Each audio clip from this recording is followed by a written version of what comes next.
মতের দফাগুলো আছে সেখানেই ছিল, যে কারণে 23টা দফার মধ্যে 20টাতে পুরোপুরিভাবে একমত, আর বাকি 3টার মধ্যে অধিকাংশ ক্ষেত্রেই একমত, কিছু রিজার্ভেশন দেয়া আছে, কিছু প্রপোজাল দেয়া আছে।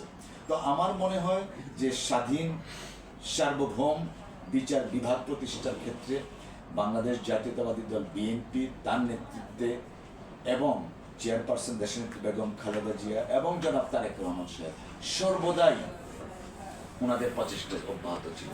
আরেকটা কারণ এখানে, কারণ ওনারা দুজনেই এই বিচারের নামে অবিচারের ভিকটিম, যে কারণে তারা সবসময় মনে করেন যদি স্বাধীন বিচার বিভাগ থাকতো তাহলে দেশনেত্রী বেগম খালেদা জিয়ার বিরুদ্ধে কোনো ধরনের জাজমেন্ট হতো না।